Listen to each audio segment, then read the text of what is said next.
Bonjour à tous et merci de nous rejoindre sur Télé 50 dans le cadre de votre magazine Au cœur du sport. Nous serons au cœur de l'actualité sportive qui a marqué le pays la semaine dernière.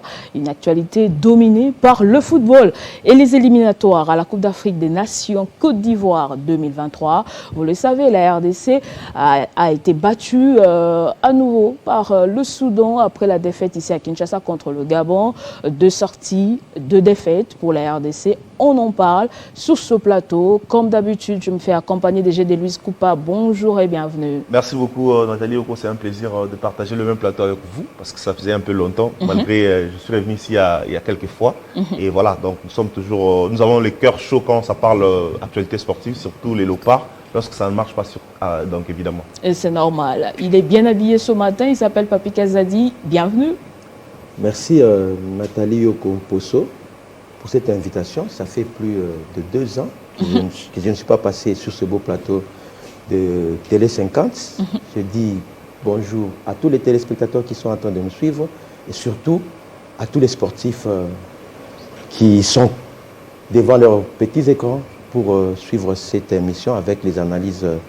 Je profite aussi de l'occasion pour saluer mon ami, mon confrère, Dombele. Il y a René Moukalai qui n'est plus à présenter. Et j'ai des coups, en tout cas, c'est une joie pour moi de vous retrouver et de partager ensemble. Plaisir partagé. Papi Kazadi, vous avez cité Tizon Dombele, bienvenue. L'homme de Soukaïna. Je suis là, Madame Nathalie Loko. Très contente, vraiment très contente de vous revoir. Merci. Parce que ça faisait longtemps, mais vous étiez devenu trop politique, mais je suis très content de vous revoir dans les mouvements sportifs, Nathalie Yoko. Tu nous manquais beaucoup. Ta belle manière de présenter ce magazine nous manquait beaucoup, vraiment très content et je suis très choqué, très touché. Je me suis forcé pour être là parce que je suis vraiment choqué par la disparition d'un jeune dirigeant dans les mouvements sportifs qui montait en puissance à la manière, au style de feu Maître Kenzo Mukendi. Je fais allusion à la disparition du président Mick Moulamba, le président de l'entente urbaine de judo Kinshasa. Ouest également vice-président au sein de Darin Clémenté Mapembe dans la section basket qui nous a quittés. Et déjà, demain dimanche, ça sera sa mise en terre au cimetière de la nécropole et nous serons tous à l'hôpital du cinquantenaire pour lui rendre vraiment un dernier hommage. J'appelle vraiment tous les judokas de répondre présent à ces moments. Le message est passé. Ça nous concerne tous. Paix à son âme, le message est passé. René Moukalai, bonjour, bienvenue. Bonjour. C'est vraiment un plaisir de partager ce plateau avec des intelligences que je retrouve ici. Je pense que nous serons vraiment très au point et à mesure de pouvoir servir tous ceux-là qui aiment beaucoup cette émission de Cœur du Sport. Et c'est une obligation pour nous de répondre quand il y a une invitation, surtout pour cette émission. Merci beaucoup de nous avoir honorés ce matin. Et on commence, comme je le disais, avec le football. L'actualité reste donnée essentiellement par le football. Et on commence avec les Léopards seniors qui ont joué le mercredi dernier au Soudan, match comptant pour la 2e journée des éliminatoires à la Coupe d'Afrique des Nations Côte d'Ivoire 2023. 2e défaite, c'est vrai qu'il y a encore 4 matchs à jouer, mais ça craignait déjà pour cette équipe de la RDC et les gouvernements, par les truchements du ministre de Sport, a réagi rapidement avec les préavis accordés au sélectionneur des Léopards, Hector Cooper. Donc les négociations sont sur la table par rapport à son départ. Ce n'est pas encore fait. Ben, rentrons d'abord sur cette décision. Comment vous l'avez trouvé, Gédé Louise Coupa? C'est une décision salvatrice, je le dirais, parce que tout le monde le savait déjà. D'ailleurs, ça arrive en retard. Plusieurs fois, on l'a dit sur ce même plateau, que Cooper n'était plus l'homme de la situation. Ce n'est pas lui à 100% le responsable du malheur du football congolais. Il n'est qu'une goutte d'eau quelque part, mais il est aussi responsable en tout cas des échecs, des défaites de la RDC, puisqu'on voit son système de jeu poser beaucoup de problèmes. Il est venu avec ses manières, ses méthodes. Il est en train de ne pas comprendre le football congolais jusqu'alors. Il ne veut pas travailler avec ses adjoints qui sont congolais, qui connaissent au moins certains joueurs. Il fait les choses à sa manière. Il veut toujours rester ferme dans ses idées qui ne marchent pas quasiment. Et je pense que c'était le moment idéal pour les limoger. D'ailleurs, ça arrive en retard parce que normalement, il devrait quitter dès notre débâcle à Casablanca, lors des éliminatoires de la Coupe du Monde Qatar 2022. Malheureusement, on l'a reconduit. Les autorités ont jugé son bilan positif, je ne sais pas sur base de quoi. Et finalement, il nous a montré qu'il avait des limites, qu'il n'était pas habitué à entraîner ce genre de joueurs parce que le football moderne aujourd'hui, en tout cas c'est mon analyse personnelle, je juge son football vraiment archaïque parce que c'est un entraîneur qui a fait son temps vers les années, début des années 2000. Il a toujours ces mêmes philosophies-là, toujours ces manières de voir des choses de manière un peu ancienne. Il ne veut pas moderniser son football parce que lorsqu'on voit même son système de jeu sur l'aire de jeu, avec son 4-4-2, les profils ne vont pas avec. Il devrait vraiment comprendre que les Congolais, les joueurs congolais ne sont pas ces joueurs-là qui, la plupart en tout cas, qui ont commencé dès le bas âge, qui ont fait des centres de formation. La plupart sont des joueurs qui ont joué dans la rue, ils sont devenus des joueurs professionnels. Et voilà, ils le savent dans leur tête qu'on est habitué à un 4-3-3, comme on appelle communément, avec des 11, des 7 et les numéros 10 et tout ça. Mais Cooper ne veut pas s'adapter à ces jeux-là. Il impose un système de jeu qui met en difficulté certains joueurs, qui met en difficulté l'équipe nationale. Et les conséquences sur l'art de jeu, on voit que les joueurs, malgré les talents, ils n'arrivent pas à jouer convenablement, ils n'arrivent pas à s'y trouver. Et voilà, le vin est tiré, il faut le boire. Je pense que c'est le moment idéal qu'il devrait quitter la sélection nationale congolaise. Et voilà, il a lui-même dit d'ailleurs avant le match contre le Soudan, si on les limogeait, ce ne sera pas. Donc, il savait en avance. On va passer la parole à Papi Kazadi. On rappelle que Hector Cooper a eu à faire 13 matchs avec l'équipe de la RDC, 5 défaites, 5 nuls et 3 victoires. Papi Kazadi, c'est pas tard.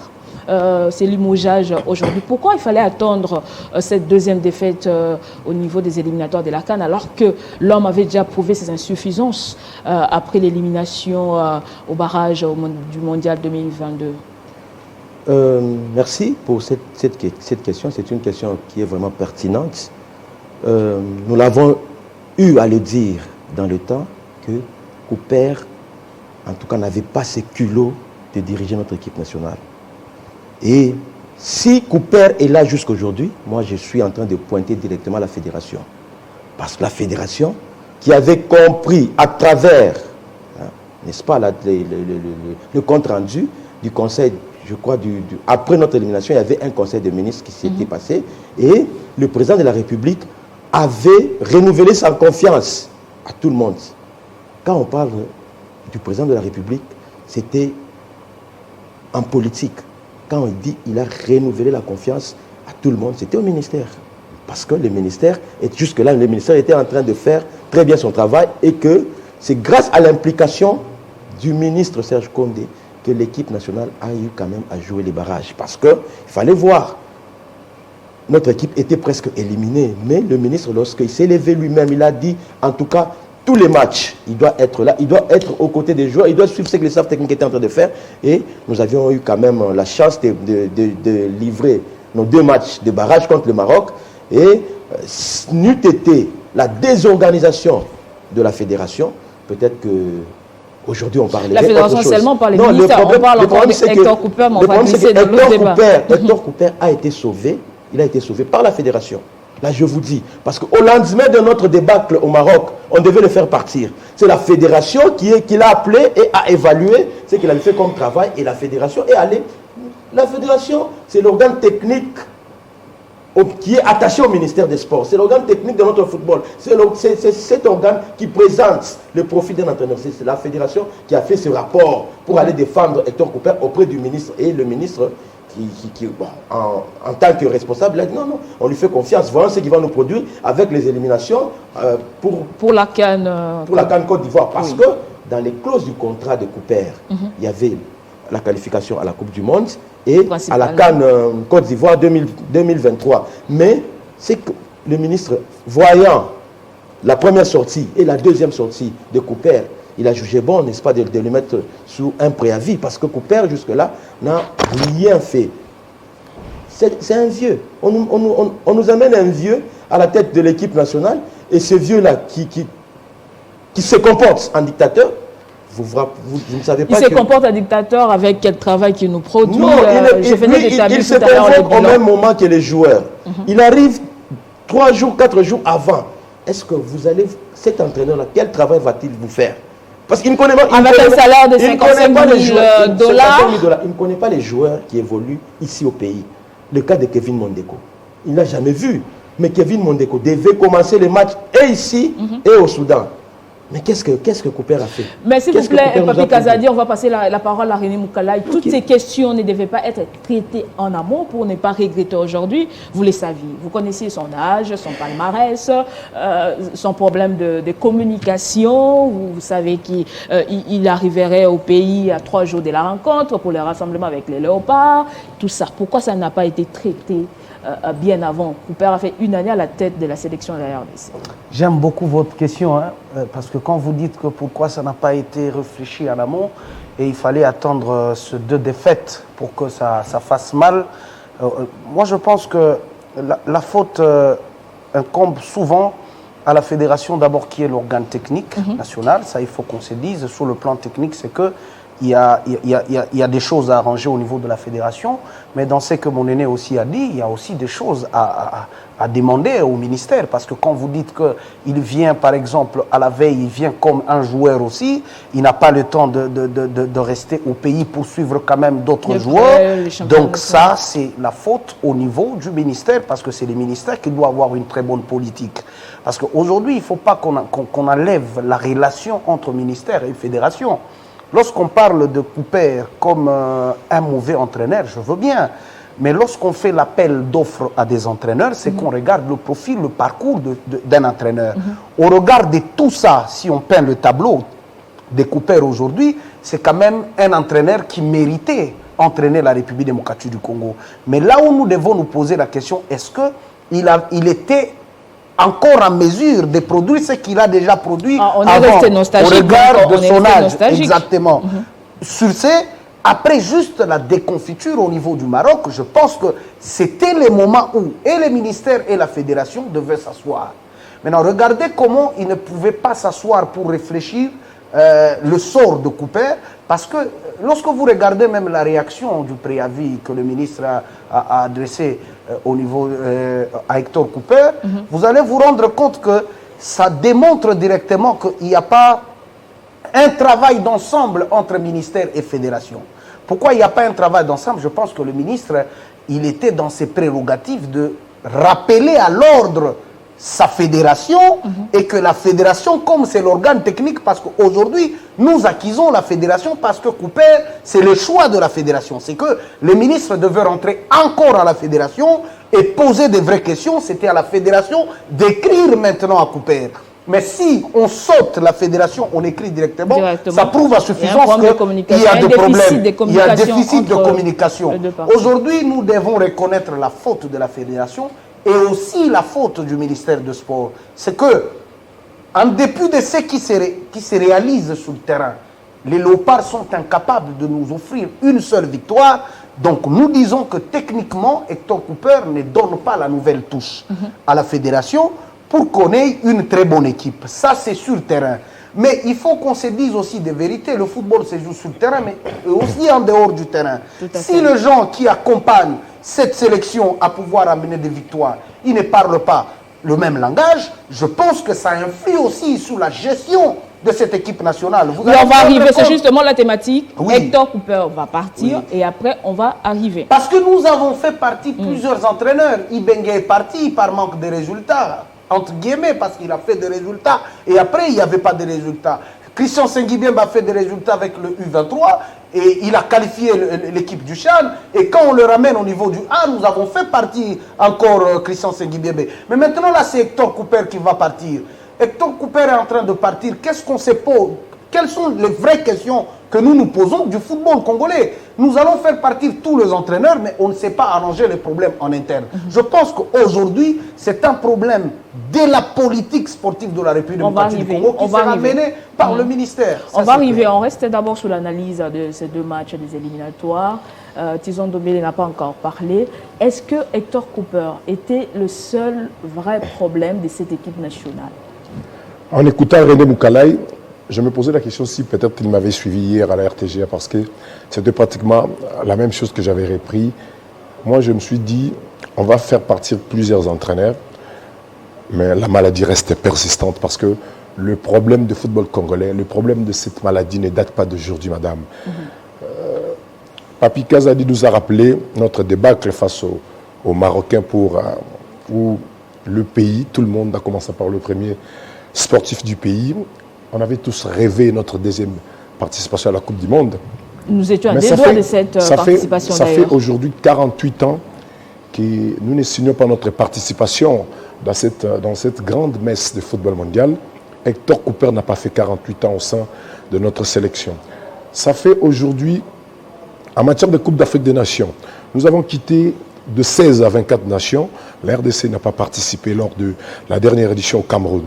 Et est-ce qu'on a eu le temps d'évaluer?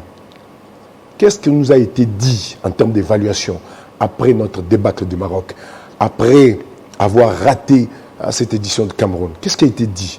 Rien du tout. On parlait ici à la télévision, les analystes, les journalistes, oui, on parlait parfois tantôt cohérent, parfois on manque de cohérence. C'est parce qu'on n'a pas de soubassement. Il y a tout un organe habilité de réfléchir pour la bonne marche, pour la bonne pratique de football dans notre pays. C'est la FECOFA.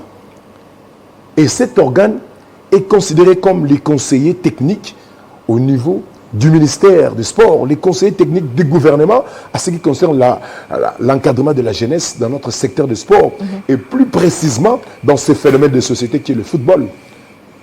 Mais pourquoi lorsque ça ne marche pas, on comprend que on va arriver. On va proposer des pistes de solutions. Nous nous sommes restés nostalgiques. Nous sommes une grande nation de football. Nous avons des titres. C'est-à-dire, on a d'autres problèmes à régler au sein de l'équipe nationale. Je suis en train de répondre autrement à votre question. Vous m'avez posé la question si Raoul Hector Cooper, c'est lui l'unique ou le seul ou le grand responsable de ces soucis du football congolais. Je suis en train de décortiquer ma réponse pour vous dire que la maladie au sein de notre football date de longtemps. Et ce que Raoul Hector Cooper nous a présenté, c'est juste l'un des fruits de manque de réflexion sérieuse à ce qui concerne le développement du football congolais, parce qu'il y a un organe habilité de faire ce travail. Et si on attend cette réflexion venir du ministère des Sports, là, vraiment, c'est tromper ceux qui nous suivent en ce net moment, parce que dans ces contrats de partenariat entre le ministère des Sports, entre l'État et les différentes fédérations, pour ne pas marteler seulement sur le football congolais, chacun doit jouer sa partition. L'État congolais jusque-là, différemment dans d'autres pays, l'État congolais intervient que lorsque ça part l'équipe nationale, lorsqu'un athlète est prêt pour servir sa nation, c'est à ce moment que l'État intervient. Il va te mettre dans de très bonnes conditions, il va te loger dans des hôtels 5 étoiles, il va booster ton mental avec des primes consistantes, ce qui a été le cas avec... Même si on n'a pas de niveau. Même si on n'a pas de niveau. C'est ce que j'ai dit. Non, on ne prépare pas, mais on vient... Le fait de se retrouver à l'équipe nationale, ce n'est pas le problème de l'État, c'est le problème de l'organe technique qui a choisi un sélectionneur national pour faire ce travail. Il est payé 55 000 $ pour faire ce travail. C'est-à-dire, à l'équipe nationale, il y a le problème des rassemblements de meilleurs du moment. Si c'est Raoul Hector Cooper, le groupe qu'il a aujourd'hui, selon lui, c'est le meilleur de tous les Congolais, en réfléchissant par rapport aux étrangers ou par rapport aux joueurs qui évoluent à l'étranger, également ici à Kinshasa. Si selon lui, le meilleur c'était ces groupes-là, mais sur terrain, qu'est-ce que ça produit? Ça fait beaucoup d'années. C'est-à-dire la maladie date de longtemps. Est-ce qu'il y a des gens qui réfléchissent pour le développement du football congolais? Je ne pense pas. Merci beaucoup, Tiz. On va revenir. Donc, on doit revoir beaucoup de choses. Raoul Hector Cooper peut partir aujourd'hui. Son successeur partira encore une fois. La maladie va rester si on ne réfléchit pas pour sortir notre football dans ces cas. Le mal est profond. On doit entrer en détail pour bien parler de cette histoire. J'ai des luttes coupes, mais les gens se disent le ministre de Sport n'assume pas les défaites de l'équipe nationale. On se rappelle, après l'élimination face au Maroc, barrage mondial 2022, il y a eu suspension de l'un de ses conseillers chargés de sport d'élite. On lui a jeté la faute. Et maintenant, après ces deux défaites, on limoge les sélectionneurs, Cooper. Et qui sera le prochain tour, qui sera le prochain à être jeté de cette liste du ministre des Sports? Pourquoi il ne s'assume pas et pourquoi il ne travaille pas profondément sur le mal qui gangrène notre football au lieu de chercher toutefois les démons par-ci, par-là? Madame, vous savez, s'assumer ou ne pas s'assumer, ça, de toutes les façons, ses échecs ou bien ses ratés entrent dans son bilan, qu'il le veuille ou non. Parce qu'il est le ministre des Sports en ce moment, il devrait s'assumer, même il ne s'assume pas devant le monde entier, mais il essaie que voilà, c'est son bilan et c'est de son bilan qu'on va parler. Je pense qu'à un moment donné, on doit aussi faire la balance et essayer un peu de trouver là où le problème se situe. C'est vrai, le ministère des Sports, on peut tout dire, rien n'est parfait là-bas, mais au moins, on peut aussi reconnaître qu'il y a du positif depuis que le ministre Serge Condé est à la place, parce qu'on a senti son implication. Le stade des Martyrs a été fermé, n'était pas homologué. Aujourd'hui, les éliminatoires... Ça, c'est un autre dossier. Non, mais j'arrive à votre question. Des Martyrs en J'arrive à votre question. Ici, on parle des léopards. Non, oui, bien sûr. On a raté le mondial, on avait raté la dernière CAN. Et là, c'est mal parti pour la campagne éliminatoire de la CAN de Côte d'Ivoire. Mais votre question, c'est clair, vous avez posé la question, à qui le prochain tour? C'est pour ça que j'essaie d'expliquer. Donc, il y a eu du positif. À qui le prochain tour? Ce ne sera pas les ministres qui pourraient jeter le tablier. De toutes les façons, il partira. De toutes les façons, il partira, il ne restera pas éternel, comme les autres d'ailleurs. Parce que le résultat ne suit pas, il est quand même à la tête du ministère des Sports. Mais évidemment, madame. C'est à lui qu'on doit parler. Évidemment, c'est ce que j'ai dit, qu'il devrait s'assumer et il s'assume comme un ministre des Sports actuellement. Donc voilà, il devrait partir. Il y aura un moment qui viendra, il partira comme tous les autres d'ailleurs. Mais il faut se poser aussi la bonne question. Depuis maintenant 5 ans ou 10 ans, combien de ministres se sont succédés à la tête de ces ministères? Combien de joueurs se sont succédés en équipe nationale? Combien de sélectionneurs se sont succédés à la tête de cette équipe nationale? Mais à la fédération, ce sont les mêmes personnes. Donc le même problème continue. D'où le problème n'est forcément pas les joueurs, le problème n'est forcément pas les entraîneurs, le problème n'est forcément pas le ministère qui se succède. Le problème carrément, c'est clair, c'est la fédération. Tout le monde sait le voir. Parce que si on regarde le bilan, on regarde tout ce qui se passe autour de notre football, de 2019 jusqu'en 2022 aujourd'hui, ça fait que quelques années, 3 ans. On a changé 3 entraîneurs. Ibenge nous a conduit à la CAN 2019. Christian Tegbing, aujourd'hui, Ralouk et Thor Cooper qui part. Ce sont des boucs émissaires, entre guillemets, on peut dire comme ça. Ils sont aussi responsables, ce sont des boucs émissaires. La fédération, est-ce que la fédération prend conscience de tout ce qui se passe? On doit reconnaître aujourd'hui qu'on a un manque criant de leadership dans notre fédération. Parce que c'est la fédération qui régule le football. Le ministère, c'est le gouvernement. Il ne vient que pour accompagner, donner de l'argent. Vous avez besoin de quoi? Trouver des solutions. Mais l'organe qui régule le football, qui doit organiser tous les départements de football des jeunes, de football féminin, les départements d'arbitrage, la direction technique nationale, tout ce qu'il y a autour là qui fait que ce soit le football professionnel de haut niveau, le management, tout ça, c'est la fédération. On a un manque criant de leadership. Moi, j'ai personnellement plusieurs fois d'ailleurs critiqué Constant Omari dans toutes les chaînes de télévision pour ce qu'il a fait, mais aujourd'hui, je suis tenté de dire que voilà, il nous manque quelque part, son leadership nous manque quelque part, parce qu'on se sent qu'il y a un problème sérieux de leadership dans la fédération. Il n'y a pas des gens qui s'assument, qui peuvent parler, qui peuvent crier. On a vu une vidéo de Samuel Eto'o qui fait... Vraiment, justement, on va voir cette vidéo. On va voir cette vidéo. Dans notre fédération de tenir on va voir cette vidéo. Vous permettez qu'on voit cette vidéo? On va voir la vidéo de Samuel Eto'o qui était en train de gronder, on peut le dire, gronder le joueur, alors qu'ils avaient gagné le match par 1-0. Pour lui, ce n'était pas suffisant. On va voir d'abord cette vidéo et on va revenir pour analyser.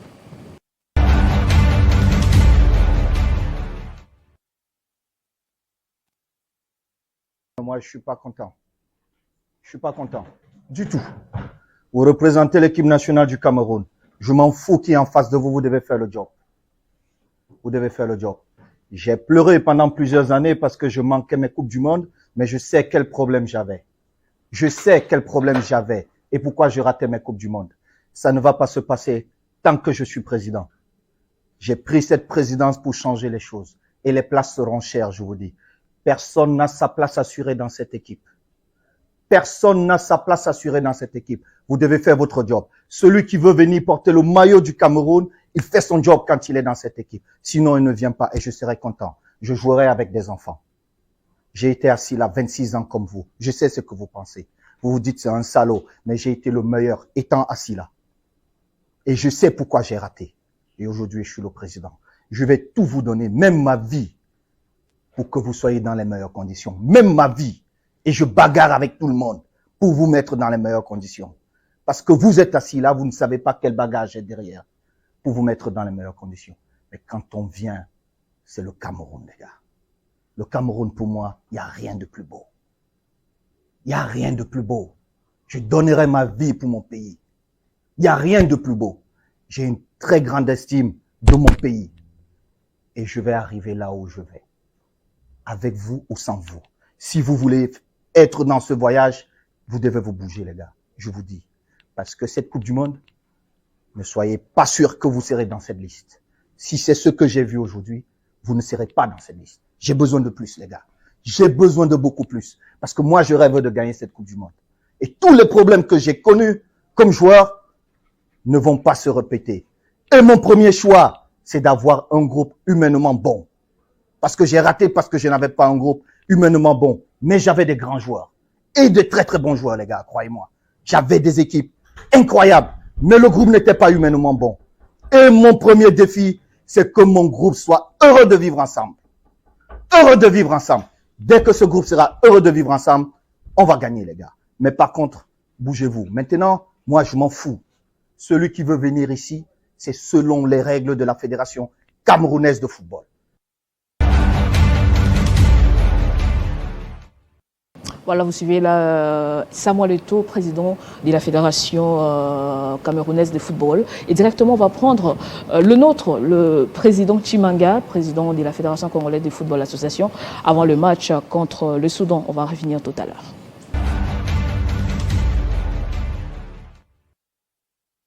Pour notre course pour la qualification, c'est pour demain. Vous faites tout, vous connaissez les erreurs que vous avez commises. Alors que finalement, il faut changer le tic-tac que vous aviez avant. Pour dire à chacun de vous, quand il va dormir, que moi je dois jouer de telle manière-là, je dois porter la victoire en République démocratique du Congo. Tout le monde les est braqués sur vous, mes chers enfants. Essayez un peu de faire le mieux demain et nous rentrons avec la gratification. Je n'ai pas beaucoup à vous dire, voilà tout ce que je peux vous dire. Le ministre arrive ce matin, ce soir. Peut-être demain, il va encore vous dire la même chose. Et pour à ce qui concerne le staff technique, il n'y a pas de quoi à vous dire. L'équipe, vous la connaissez. Alors, ce qui va arriver, alors, c'est vous-même. Vous connaissez au moins corriger les erreurs du match passé, mais nous sommes comme si nous reprenons. Et donc la compétition. Alors, ça ne nous concerne absolument pas. C'est vous qui êtes le responsable de cette équipe, de ce staff. Alors, vous allez faire de façon à ce que les enfants mouillent le maillot, mes enfants. Mouillez le maillot demain, quand nous sortons, alors on s'embrasse. Alors, ceux qui partent, ceux qui rentrent au pays rentrent, pour que recréer l'amour entre vos frères qui sont restés dans notre pays. Un petit message, nous allons prier ensemble, comme vous le faites d'habitude, parce que nous n'avons pas des armes. Nous n'avons pas des armes, nous avons que seul Dieu qui peut nous aider demain à gagner le match de l'entrée pour un peu revivre la confiance qui était bien avant chez la population congolaise. Vous serez bien accueillis à votre état. Parce que moi je continue sur Alger pour suivre encore appli pour leur tournoi et leur préparation. Je vous remercie très sincèrement au nom de la Fédération congolaise de football que le travail qui vous attend, vous allez le faire demain avec toute confiance. Avec toute confiance. Merci beaucoup, monsieur le maire.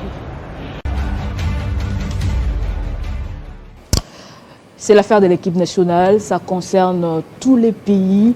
Il y a des gens qui ont perdu leur vie en suivant ces matchs. Ils ont fait des crises cardiaques, ils ont été estomaqués. Papi Kazadi, on a suivi tous les deux discours. On a pris un exemple par hasard de Samuel Eto'o qui est à la tête de la Fédération camerounaise de football. Et notre président de la FECOFA, déjà le discours pose problème, avant d'entrer dans des détails. Bon, comme je le disais avant que nous nous montions sur ce plateau, je dis que Chimanga n'a pas cette qualité, n'est-ce pas, de convaincre. Il ne sait pas tenir un discours. Le discours que Samuel Eto'o a tenu, c'était juste après une victoire. Hein? Ils ont mené par 1-0, mais ils n'étaient pas contents. Vous sentez que c'est quelqu'un qui est en train d'haranguer. C'est comme les militaires qui sont au front. Il faut leur donner ce courage-là. Mais Chimanga, quand on compare Chimanga à Samuel Eto'o, il n'y a pas match, il n'y a pas photo. Donc Samuel Eto'o est entre... Vous sentez vraiment que c'est quelqu'un qui veut que le football de son pays puisse aller là où lui-même cherche à l'amener. Parce qu'il a joué, il a joué les Coupes du Monde, il a joué les Coupes au niveau de l'Europe. Donc Samuel Eto'o connaît très bien le football camerounais, même le football africain, que Chimanga. Qui d'ailleurs, on me dit qu'il était président de Chinkonkou. Et après, il a été à la Ligue provinciale, je crois, de football du Kazaï occidental, avant d'être ramené au niveau de la fédération. Moi, j'ai toujours dit, Chimangala, c'est mon vieux. Il me reçoit dans son bureau sans problème. Mais quand il faut parler football, quand il a des échecs, là où ça ne marche pas, je lui dis non, vieux. Ah ouais, Simbité. Chimanga, que nous appelons d'ailleurs Pépé, il a presque le même âge que Cooper, je crois. Donc, c'est le temps qu'il puisse se reposer. Moi, j'ai toujours dit, je donne la faute. Le ministère n'a pas de problème. Jusque-là, le problème qui touche le ministère, c'est le problème de la FECOFA. C'est la FECOFA. Je suis en train, en tout cas, de regretter l'absence de mon vieux Constant Omar parce que je dis que tout le monde qui est à la FECOFA, on ne peut pas se voiler les faces. En tout cas, se cacher derrière l'autorité, la personnalité de Constant Omar. Comptait beaucoup pour cette équipe. C'est Constant Omar qui pesait de tout son poids pour que la fédération soit au niveau où elle était arrivée. Mais vous avez vu... On a vu Constant Omar demander aux joueurs de présenter des excuses à la population. Et c'était avec autorité. Oui. Vous là-bas, présentez les excuses à toute la population. Vous avez la population. C'était avec autorité. Mais Chimanga, et il annonce d'ailleurs son départ. Ce qui m'a fait très mal, c'est que... Comment s'attendre à un bon résultat alors que le président de la FECOFA quitte il dit une campagne éliminatoire pour la CAN pour aller assister aux préparatifs du CHAN à Alger et qu'il annonce qu'il vous laisse comme des orphelins. Non, c'est pas comme ça. Déjà, il ne convainc pas par son discours. Mais il laisse quand même le joueur et puis il s'envole pour Alger. C'est de l'insulte à la population congolaise, madame. C'est de l'insulte.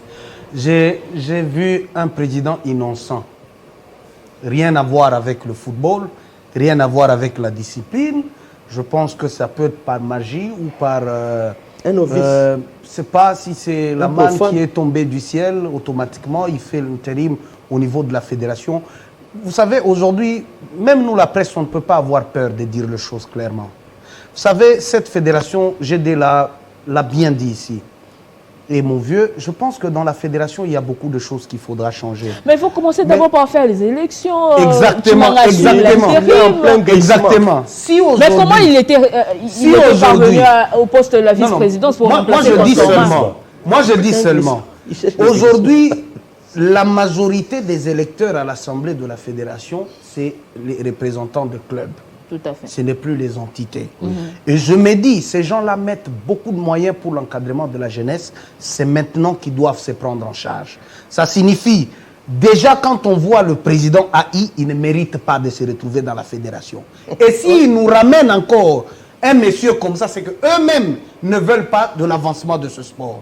Deuxièmement, tous ces problèmes administratifs que nous avons dans ce pays, dans le championnat, le problème V-Club, Mazembe, Don Bosco, je pense que même l'administration de la fédération doit être changée parce qu'aujourd'hui, on n'arrive pas à comprendre si la RDC a des tests, si la FIFA a des tests, si l'administration de la RDC maîtrise bien les tests. Et tout ça, c'est un problème majeur que nous devons changer. Mais là où je condamne le ministre, c'est où? C'est maintenant qu'on doit voir un ministre dans sa peau de ramener tout le monde à l'ordre. Madame, la fédération a un contrat d'objectif dans la loi. C'est stipulé que l'État congolais, toute fédération doit avoir un contrat d'objectif avec l'État congolais. Et lorsque... Non, ce n'est pas l'ingérence. L'ingérence, c'est lorsque tu entreprends des actions sans consulter la FECOFA. C'est là où il y a l'ingérence. Mais le rappeler à l'ordre lorsque rien ne va, je pense que c'est le travail du ministre. Parce qu'aujourd'hui, mon frère a dit que le ministre, il intervient toujours quand il faut donner de l'argent accompagné des sélections. Mais je suis estomaqué. Le ministre est aussi pour la politique du sport. C'est le ministre des tutelles. Lorsque tu es ministre des tutelles, tu es là pour la politique du sport en République démocratique du Congo. Tout à fait. Ce n'est pas seulement accompagner les équipes nationales, c'est aussi voir où est-ce que les jeunes vont commencer à pratiquer tel sport ou telle discipline. C'est aussi voir comment mettre dans de très bonnes conditions les sports en général en République. Mais René Moukala, vous êtes un peu dur avec les ministres. Ils ne seraient pas tributaires ou bien ils n'hériteraient pas d'un mauvais système déjà ancré il y a des années. J'ai des ministres qui rappelaient ici qu'on a changé des coachs, on a changé des ministres, mais le mal est profond. Madame, si vous voulez parler du ministre, laissez-moi vous dire, nous avons aujourd'hui le Premier ministre. En 2015, il a ramené cette équipe de Lopar jusqu'à jouer la 3e place, non? Oui, nous avons le ministre Denis Kambaye qui nous a doté ici du CHAN. Oui. Le titre du CHAN, c'est que... Il y a eu... Non, laissez-moi, je suis en train de parler de choses vérifiables. Ministère des Sports, ne voyez pas les têtes des gens, c'est ridicule de dire ça quand même. S'il vous plaît, j'ai délaissé les statistiques. C'est le ministère des Sports, il ne faut pas associer le nom des gens dans le récit. Les statistiques. C'est l'image même du pays, ça. Si nous pouvons bien le dire, hein, permettez-moi ça. Nous avons le plus mauvais président de la fédération actuellement, les plus mauvais ministres actuellement, parce qu'en termes de résultats, c'est nul. Parce que s'il n'y a pas un bon travail entre les deux, parce que le patron c'est le ministère, l'organe technique c'est la fédération, si on ne sait pas remettre chacun dans ses attributions et comprendre que toi, fédération, tu dois rendre des comptes en termes de la politique du pays, des comptes à la fédération et à l'État congolais. Et l'État congolais a un ministre de tutelle. Cette fédération est agréée. Et l'agrément se donne par le ministre de tutelle, s'il vous plaît. Ces ministères-là agréent une fédération. Et cette fédération-là doit avoir un partenariat, un contrat d'objectif avec l'État congolais. Donc, si rien ne va, c'est que le ministre doit rappeler la fédération à l'ordre. Mais lorsqu'on a un mauvais président de la fédération, on les saute. Nous-mêmes, on a vu qu'il n'est pas autoritaire. Nous-mêmes, on a vu qu'il n'est pas autoritaire, non? Les ministres, maintenant, ils le sautent. Même la lettre qu'on a écrite à Cooper, on sent déjà que la fédération, elle est tellement inexistante et le ministre s'improvise à un président de la fédération. Et tout ça, c'est les désordres qu'on entretient pour le football congolais, pour le sport congolais. Et aujourd'hui, nous n'allons pas nous taire. Nous devons dire des choses clairement pour que ça se change. Oui. Si le ministre doit rentrer dans sa peau du ministre et faire son travail. La fédération doit retrouver le nom de l'organe technique. Sinon, il faut faire partir tout le monde à la fédération et changer. On ne va pas marcher sur les textes. Entre les mains des dirigeants. Monsieur Chimanga assume l'intérim, les élections c'est prévu pour le mois de juillet. Il y a encore un 3e match à jouer pour cette campagne, ce sera au mois de septembre face à la Mauritanie, ici d'abord. Tison Ndombele, que devons-nous faire avant ce match avec tout ce problème au niveau de la FECOFA et au niveau du ministère? Vous m'amenez rapidement à répondre à cette question, mais on doit quand même aider les téléspectateurs de comprendre qu'il y avait des faussetés, des contradictions vis-à-vis de ce que notre ami René Moukala vient de souligner. Allez-y rapidement. Moi, je pense que, oui, je dois le faire. Si je dois épouser mes minutes, ça dépendra de vous de me retirer cette parole. Moi, je pense qu'on doit comprendre clairement les choses, comment ça évolue. Notre ami a dit que le ministre, il est le dépositaire de la politique sportive dans notre pays. Alors que, présentement, nous avons une loi sportive qui mérite d'ailleurs d'être visitée parce qu'il y a beaucoup de vides juridiques qui étaient à la base de la conception de cette loi sportive pour que cela soit appliqué également par l'autorité du tutelle. Je ne pense pas que ce sont des ministres qui se sont succédés dans ces ministères. Non. Dans tous les ministères, parce que pour ne pas se focaliser seulement au ministère des Sports, je parle sous le contrôle d'un agent, d'un membre du cabinet de la primature, il y a chaque ministère qui représente le cadre de chaque manager sectoriel pour interpréter la vision du chef de l'État dans chaque secteur. Tout à fait. C'est-à-dire, dans le sport, on doit comprendre pourquoi le chef de l'État, Félix Tshisekedi, a été élu à ce qui concerne sa réflexion sportive. Il a été élu pourquoi? Qu'est-ce qu'il avait dit aux sportifs? Qu'est-ce qu'il réfléchit en termes d'organisation du sport dans ces pays? Et à travers ceci, il y aura le choix porté pour un manager qui doit interpréter cela, et ce manager doit aussi avoir des capacités managériales pour essayer d'apporter ce qu'il peut apporter dans le sens toujours d'accompagner la vision du chef de l'État s'il y a des déficits. Ça a été fait avec c'est-à-dire, quand il voulait me contredire pour dire que non, le ministère des Sports n'est pas là seulement pour apporter le moyen au niveau, lorsque ça parle l'équipe nationale, je les ai bien dit. C'est-à-dire, sous d'autres cieux, l'État accompagne ces différentes fédérations avec beaucoup avec beaucoup de formats. Mais ici, chez nous, parce que le sport n'est pas prioritaire dans ce pays, il faut bien les comprendre. Les priorités sont ailleurs.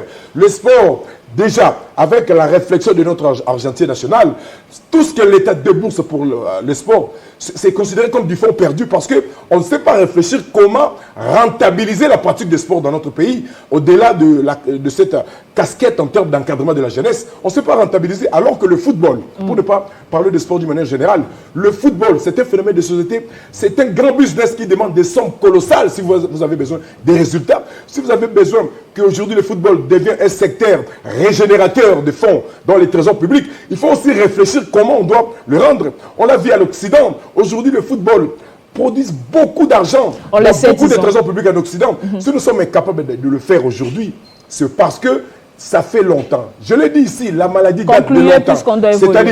C'est-à-dire, à ce qui concerne ces contrats de partenariat entre les gouvernements et les différentes fédérations, pour ne pas m'attarder au football, le ministère ou le gouvernement joue très bien son rôle, sous pression toujours de notre ministre du tutelle, avec tout ce qui s'est dit, avec le blocage au niveau des finances, mais il arrive quand même mais le problème de René... Laissez-moi chuter, madame. Il arrive quand même à trouver des moyens, pour mettre nos joueurs dans des conditions qu'il faut. Nos joueurs... Mais René n'a pas refusé. La seule mission du gouvernement, ce n'était pas seulement de donner de l'argent avant des matchs. C'est ce que René est en train de dire. René a dit qu'il faut rappeler la fédération à l'ordre. Est-ce que lorsqu'il n'y a pas résultat, pour que le ministre rappelle, écoute madame, pour que le ministre rappelle à l'ordre sa fédération, il doit venir les faire ici. Mais on remarque autre chose sur le terrain. On remarque autre chose. C'est-à-dire quoi? On remarque autre chose. C'est-à-dire quoi, madame? René a parlé, il est parti des faits. Pour chuter. Donc, pendant que je parle là, tu ne comprends pas que je suis en train d'évoluer aussi dans des faits. C'est-à-dire, pour chuter, on a tous réclamé le départ de Raoul Hector Cooper. Parce que le chef de l'État l'avait fait confiance, même si ce n'est pas dans ses prérogatives, on était obligé de respecter la parole du chef et la fédération était obligée de croire au changement de travail, au changement de style de travail de Raoul Hector Cooper. On avait déjà dépassé l'étape des coupeurs, on parlait de la fédération. Qu'est-ce qu'on doit faire concrètement avant septembre au niveau de la fédération pour qu'on ait peut-être quelqu'un d'autre à la tête qui puisse nous ramener de bons résultats? Le ministre est dans ses prérogatives. Il a rappelé également à la fédération de prendre des mesures qui s'imposent concernant la gestion de l'équipe nationale après le départ de Raoul Hector Cooper. Parce qu'au mois de septembre, nous allons jouer la Mauritanie. Et si on perd ce match, on doit oublier complètement la CAN Côte d'Ivoire 2023. Merci beaucoup, Tison Dombele. Pour moi, Hector Cooper pour moi, on doit réfléchir sur le plan local. On va vous donner la parole pour le choisir un entraîneur qui va accompagner notre équipe nationale, parce que si on doit encore une fois aller chercher ailleurs, ça va nous créer des problèmes. Et vous avez anticipé ma question. Merci beaucoup, Tison. Beaucoup d'argent à la République. Donc, merci beaucoup, Tison. Au cas où il va partir, c'est que sûr, Hector Cooper, mais après... Comment on va s'organiser pendant ce temps face à ces problèmes de la FECOFA? On n'a pas un homme qui puisse s'imposer devant le joueur, qui puisse prendre des décisions comme le faisait, vous l'avez dit ici, Constant Omari dans son temps. Qu'est-ce qu'on doit faire? Hector Cooper part et après? Merci beaucoup, madame, pour la question. Je suis quand même sidéré de toujours vivre la même situation, malheureusement, dans notre pays. C'est que à chaque fois, les sports ne marchent pas bien. C'est comme si on prêchait dans les déserts, alors que ces gens ces autorités qui, excusez-moi, je vais vous remettre la parole, alors que ces gens qui dirigent le football en RDC maîtrisent très bien les textes, maîtrisent très bien le rouage, mais qu'est-ce qui manque pour mettre en musique leur intelligence pour le développement de ce football? Contrairement à ce qu'on pense, on pensait en tout cas qu'ils maîtrisaient les textes. Moi, je dirais qu'ils ne maîtrisent pas. Mais qu'est-ce qu'ils font là? Voilà, comment ils sont on a toujours tendance à départager les débats entre ministères et fédérations, différentes fédérations, pas des football. Alors, à chaque fois qu'il y a échec dans une discipline quelconque, on a toujours tendance à voir le ministre est responsable, la fédération est responsable. Mais dans tout ça, ce qu'on oublie, c'est que le sport congolais en général, s'il faut parler du football, est en carence des experts. Ça, il faut les reconnaître. On a des gens, des personnes censées être intelligents, censées comprendre les textes, censées mettre en valeur le sport. Vous êtes sûr, j'ai de lui? Oui. Les Chabani Nonga. Non, je parle des personnes qui dirigent en ce moment. Il y a carence d'expertise, on le sent. Il n'y a pas aussi l'amour du pays, il faut le reconnaître. Parce que lorsque vous êtes quelque part dans une fédération, dans un ministère, et vous avez des comptes à rendre à la population congolaise, et que l'État tant soit peu, décaissent de l'argent au moins à chaque fois qu'il y a une compétition, on se joue quelque part, et qu'on n'arrive pas à trouver des résultats et que le même système continue, c'est que soit on est incompétent, soit on a la mauvaise foi. On a la mauvaise foi. Moi, j'ai constaté qu'il y a... Et l'État accepte de jeter l'argent par la fenêtre. Carrément. L'État, le problème avec notre État, c'est qu'il donne de l'argent aveuglement, sans comprendre le rôle. Et c'est irresponsable, le GD. C'est irresponsable, clairement, je l'ai dit. Je l'assume que l'État, quelque part, est irresponsable. Donner de l'argent et ne pas suivre de près ce que cet argent sert. Bon, je pense que quelque part, on devrait aussi se poser les bonnes questions. Les fédérations sont responsables parce qu'il y a... Les textes déjà sont archaïques. Des personnes qui sont là pendant des décennies, qui sont toujours là avec le même système. Rien ne marche. Ils n'ont pas des idées innovatrices. Ils ne sont pas là pour apporter du management, le vrai business dans le sport. Et c'est compliqué. Moi, quelque part, je condamne aussi les anciens, en parlant du football évidemment, les anciens internationaux comme les Chabani Nonda, les Walembo, les Irita et les autres, les Loa. Mais ils sont aussi responsables, ils sont complices. Lorsque vous voyez quelque chose qui ne marche pas et vous ne dites rien, vous êtes complices. Mais c'est ce qui se passe partout. Au Cameroun, Samuel Eto'o, Patrick Mboma et Rigobert Song, ils ont pris les choses en main. Au Sénégal, c'est pareil. Qui se lèvent comme des vrais hommes, qui disent qu'assez avec tout ça, toutes ces personnes-là qui ne maîtrisent rien du tout et qui ne veulent que voyager avec les équipes nationales, prendre des primes. Lorsque les Léopards jouent à la fédération, il n'y a personne. Tout le monde voyage. Bon, restons sur ces éliminatoires. Ce n'est pas normal. Merci, GD. La RDC n'est pas encore éliminée. On a encore 4 matchs à jouer sans Hector Cooper. Comment nous en sortir pour une qualif? Nathalie, tu permets que je puisse rebondir sur ce que René venait de dire? On va pas évoluer. Je dois rebondir. Parce qu'il a traité. Mais il a droit de le faire. Écoutez, il a dit que le ministre que nous avons actuellement, c'est parmi les plus mauvais des ministres. Moi, je dis que c'est que lui a comme conception dans sa tête. C'est un faux débat. C'est parmi des plus mauvaises conceptions qu'un analyste peut tenir sur un plateau de télévision. Le ministère ici, moi je vous dis que j'ai eu à travailler avec plus de 4 ministres. J'ai commencé par le très expérimenté et le très organisé Sama Lukonde, à l'époque ministre des Sports. Vous avez vu le résultat. Nous avons raflé, on avait raflé la 3e place. Non, je vous dis, j'ai travaillé avec Amos Mbayo Kitenge. J'ai vu quand même, il y avait la volonté, mais Amos a été rattrapé par la Covid.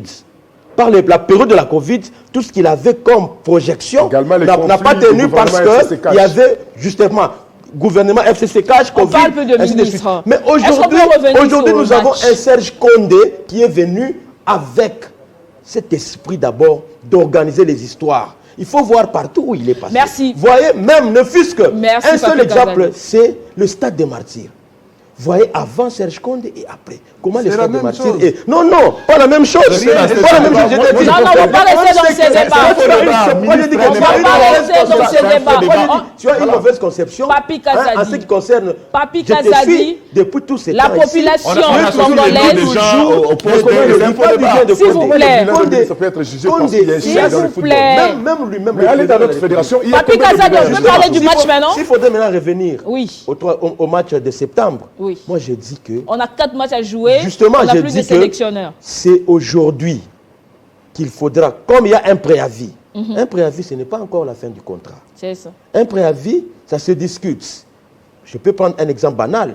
Lorsque vous êtes sous préavis avec peut-être un bailleur, vous pouvez l'arranger et par après vous continuez. Mais je dis ceci, la décision que le ministre a prise de faire partir Cooper doit déjà prendre corps à partir du moment où son manager, parce que moi j'aurais appris que le manager de Cooper est Antonomir, qu'on le lui dise. Et ce que le ministère a fait, il a pris ce courage avant que la fédération, parce que la fédération était incapable de se décider. Et le ministère a fait, parce que celui qui est le pourvoyeur des moyens. Visiblement, vous n'allez pas répondre pour le match, pour ce match, moi je propose ce qui est un collège d'entraîneurs. Un collège des nationaux. N'allez pas nous prendre des entraîneurs qui ne connaissent même pas le français. Les joueurs que nous avons ici, et surtout, nous devons miser maintenant sur la tanière de l'équipe nationale constituée de locaux. Okay. Parce que les professionnels nous ont prouvé de quoi ils sont capables. Bazobank Sakocha Lokolo, ainsi de suite. Et lorsque nous avions, à l'image de Claude Leroy, l'équipe nationale était bâtie d'abord sur l'ossature locale. Vous vous rappelez des Ilonga. Et ces sélectionneurs doivent être permanents au pays pour suivre des prêts. Justement, le collège des sélectionneurs doit être constitué des nationaux. En tout cas, qui vivent ici, qui connaissent chaque joueur. Par exemple, moi, je peux vous faire une sélection. René Moukala, là-bas, peut faire une sélection, ainsi de suite. Parce que nous suivons la Lina Foot au jour le jour. Ouais, on ne peut pas se mettre dans la peau de ces entraîneurs pour faire leur travail. Ben, vous oubliez que la Lina Foot était à l'arrêt pendant 3 mois. Non, il n'y a pas de problème. Maintenant que ils sont engagés au CHAN, les locaux, nous devons jeter un coup d'œil dans cet effectif-là des locaux pour venir en renfort avec notre équipe nationale A.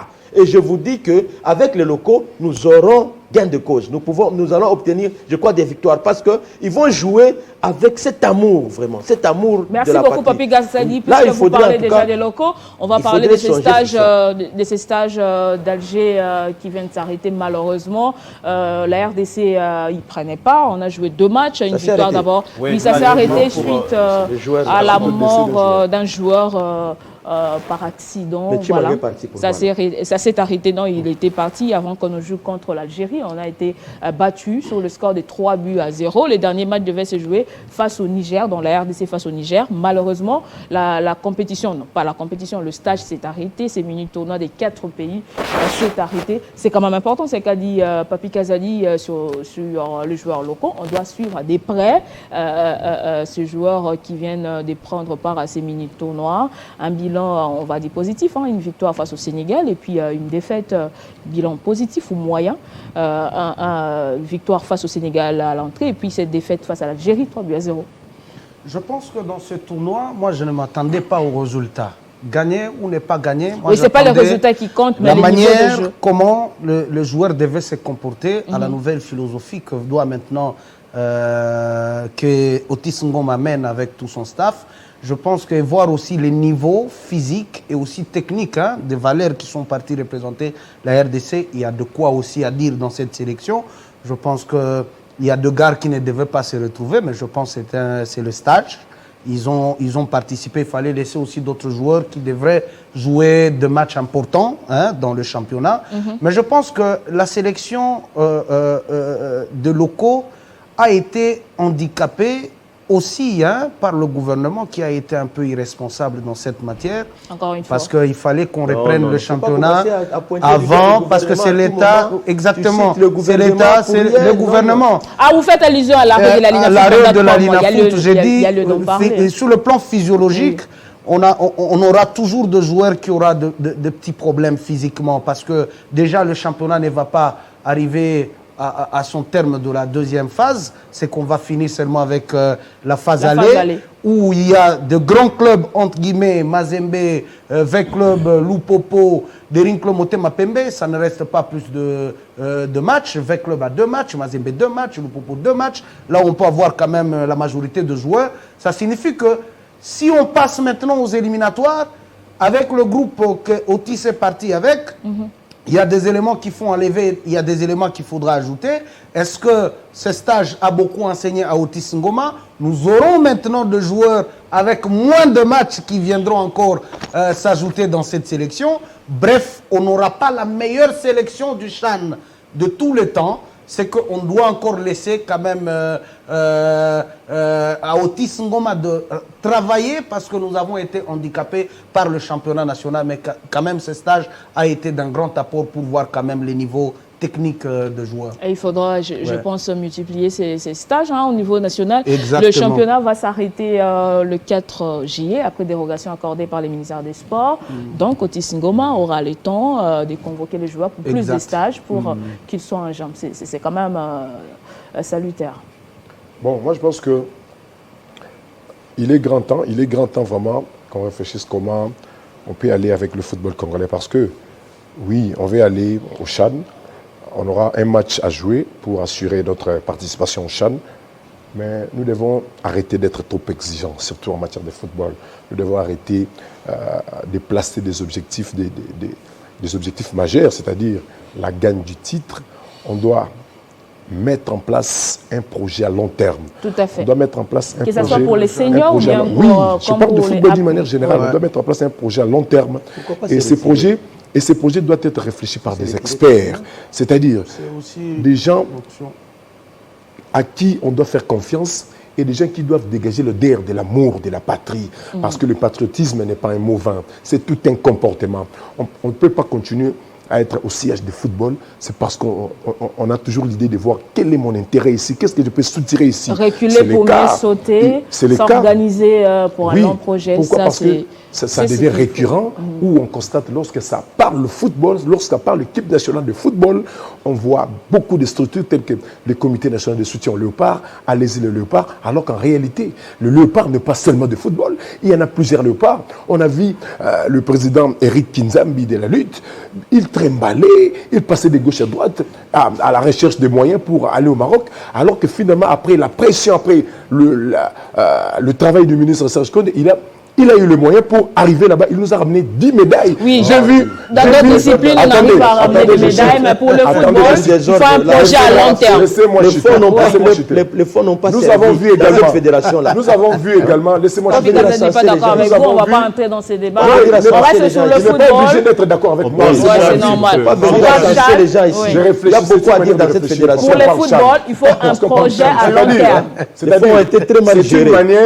C'est une manière d'appuyer mon argumentaire pour dire que concernant le football, on doit arrêter de croire que nous avons une grande équipe actuellement où on doit aller pour gagner la CAN, pour gagner le CHAN.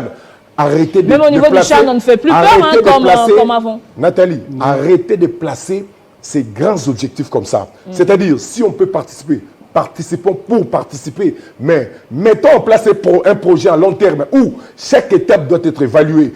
On doit planifier. Si on ne met pas en place ces projets à long terme, la maladie va persister, on va changer des entraîneurs. Même Otis Ngoma, pour être chassé à la tête de cette équipe nationale de CHAN, également celui qui viendra après Cooper, pour être chassé. Si on ne réfléchit pas comment sortir notre football avec des experts qui ont de l'expertise concernant le football, on doit patauger, on va patauger, on restera nostalgique parce qu'actuellement, il y a des Djibouti, il y a des îles des Comores qu'on était près de donner même des 9 buts ici.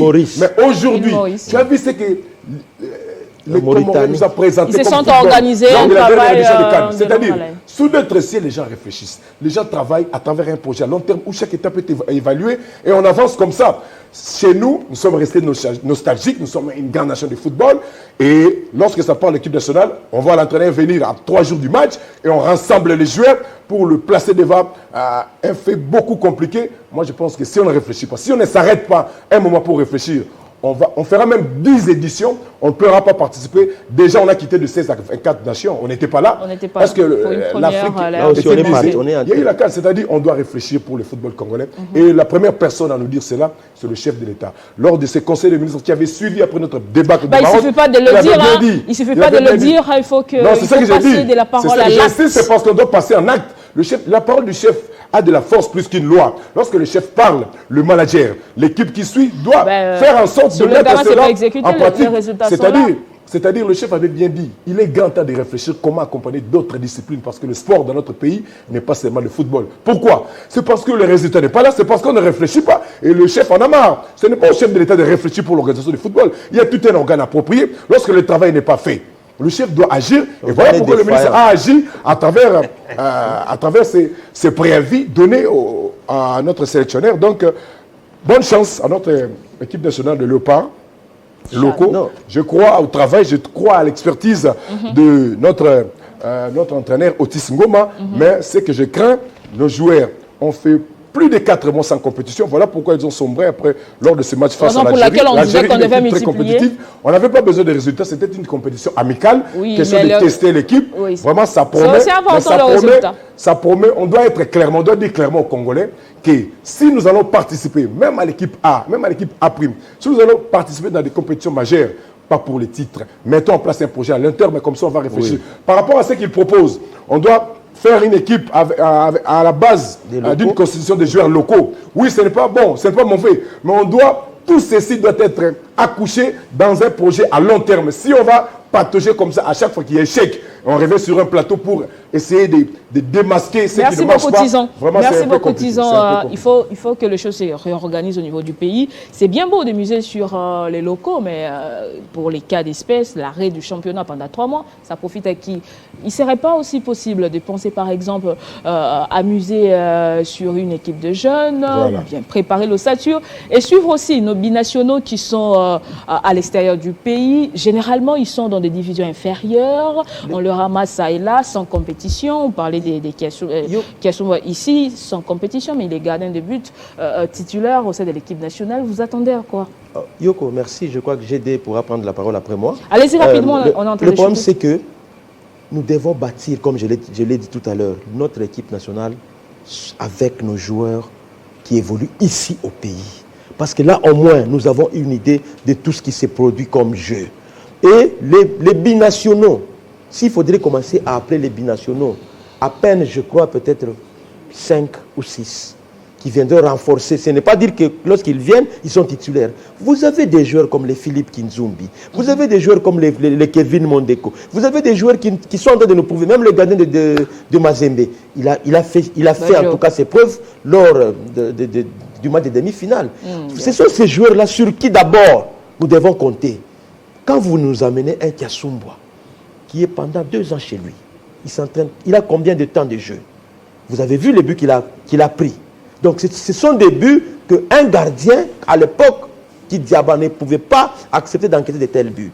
Donc vous sentez qu'il y a certains réflexes qui sont en train de partir. Donc nous devons nous baser sur nos produits ici sur place. Et vous verrez que l'équipe nationale qui sera issue, n'est-ce pas, de cette symbiose ou synthèse entre les locaux et les binationaux, ça sera une équipe très forte. À l'exemple de l'équipe où il y avait Gassagna, il y avait Bokesse. Mais Papi Kazadi, vous n'allez pas oublier que nos joueurs locaux ne gardent pas leur constance suite justement, il faut les suivre. C'est pourquoi je suis en train de dire que nous devons bâtir sur les joueurs locaux.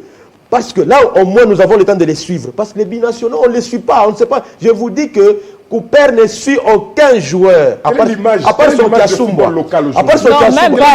Même pas Hector, mais la direction technique. Justement, c'est le travail que notre direction technique doit faire. Nous avons des représentations au niveau des provinces. Ils doivent faire le travail, alors le vrai travail, pour que nous puissions bâtir une bonne équipe nationale. Et pour moi, je propose à ce que d'ailleurs, en ce qui concerne les A, que nous puissions même peut-être nous retirer après cette campagne. Si on n'est pas qualifié pour la campagne, pour la Côte d'Ivoire, que nous puissions d'abord nous retirer de cette compétition, que nous puissions nous concentrer avec l'équipe du Chan.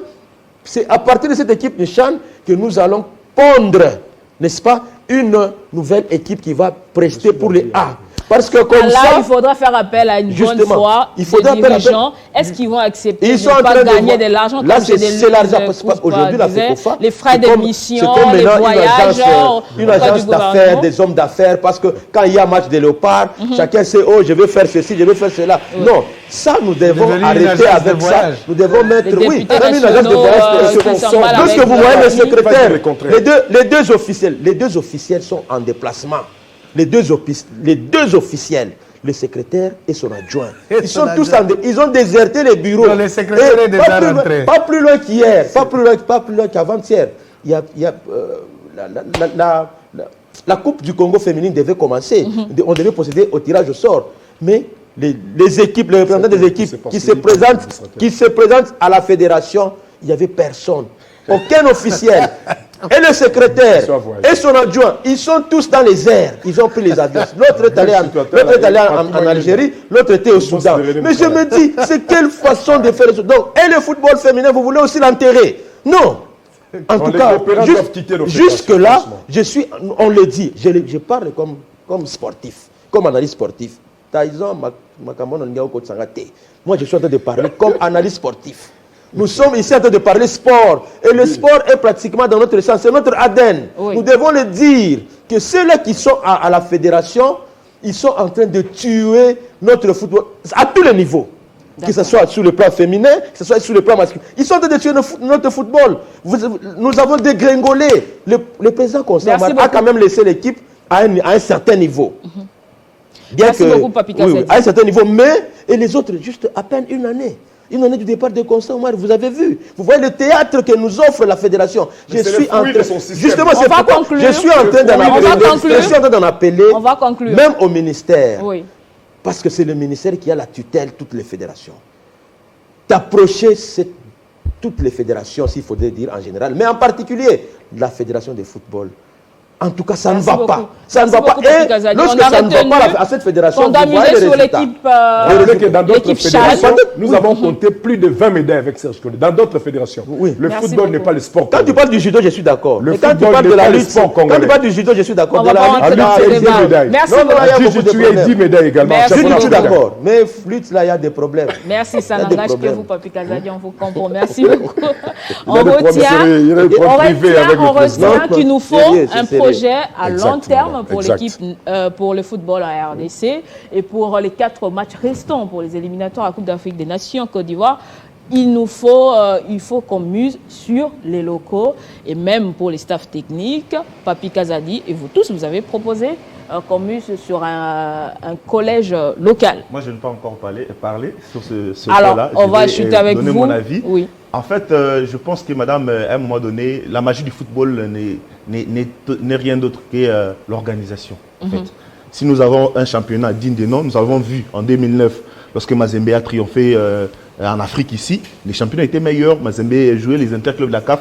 Et puis l'équipe du Chan a suivi. En 2009, on a remporté même la Coupe du Chan. Pareil, en 2016, Vieux Club était au sommet des sonars et c'est le Satur de Vieux Club qui a d'ailleurs remporté. Donc, il suffit seulement d'organiser un championnat qui sera régulier à chaque fois qu'il y a des matchs qui se jouent. Moi, je pense que les autorités de la Ligue nationale de football devraient réfléchir sur la formule, la bonne formule en tout cas, pour nous proposer. Parce que ça pose problème. Aujourd'hui, il y a problème d'avion, il y a tout ça. Le Congo est vaste, on le sait tous bien. Qu'on cherche une formule appropriée pour notre football, pourvu que le championnat se joue correctement et régulièrement. Parce que c'est la base. Vous à chaque voulez fois que faire le championnat, à la fameuse pourquoi pas, si ça va nous aider, pourquoi pas. Ça n'avait pas vraiment de connotation de football national parce qu'il y a le football joué par région, vous voyez. Le plus important, c'est qu'on soit en jambes, que nos joueurs soient en jambes, les joueurs soient en forme. Parce que l'ossature de l'équipe nationale, lorsqu'on dit aujourd'hui les pros, aujourd'hui, on est tous d'accord que ce soit les pros, que ce soit les locaux, ils n'ont pas de niveau en ce moment. Cette saison, c'est un déclin du football congolais. À un moment donné, il y avait l'apogée, on voyait même nos binationaux dans leurs clubs respectifs. Ils étaient en forme, ils étaient dans nos meilleurs, ils jouaient régulièrement. Aujourd'hui, la plupart ne jouent quasiment pas, ils sont soit remplaçants, soit d'autres ne jouent pas. Pareil pour le joueur local ici, les championnats. Donc c'est la période des vaches maigres, on doit comprendre et attendre après des chercher une bonne formule, mettre en place, les championnats soient réguliers, ça va nous donner des meilleurs fruits et on aura une équipe locale forte. Et à partir de cette équipe-là, on peut tirer quelques bons éléments, associés aussi aux bons éléments qui viendront de l'Europe. On construit une équipe nationale. Après, le football s'organise de manière un peu plus large. Il y a beaucoup de problèmes, il y a beaucoup de problèmes. Il faut chercher des experts. Dans nos fédérations respectives, il n'y a pas d'experts. On doit se lire et non des agents de voyage. Voilà, c'est des agents de voyage, des messieurs qui sont là, pour des primes, on sait tous comment ça fonctionne. C'est un système, ça doit arrêter, ça doit cesser. Madame, à la fédération, les autres ont beaucoup dit, ils ont tout dit. Laissez-moi finir d'abord avec vous avez beaucoup parlé, les autres ont tout dit.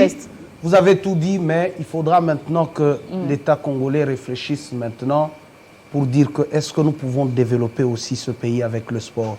Parce qu'on pense que la politique, c'est ce qui fera de ce grand pays être grand. Non, non. Je pense que ce n'est pas ça. Tout ce qu'on est en train d'assister, les bagarres dans les assemblées et tout, et à la fin, ils viennent souvent nous troubler dans le milieu du sport. Et nous pensons maintenant que comme les sports attirent toujours leur attention, je pense que c'est le moment de réfléchir s'ils peuvent maintenant investir dans le sport. On a vu le Brésil. Le Brésil s'est concentré dans le sport. Ils ont construit leur capital avec le titre de la Coupe du Monde. Je pense qu'aujourd'hui, non seulement dans les mines, je ne sais pas, dans ce que nous vendons, ce n'est pas caoutchouc et autres, mais je pense qu'aujourd'hui, le sport peut être aussi un facteur de développement.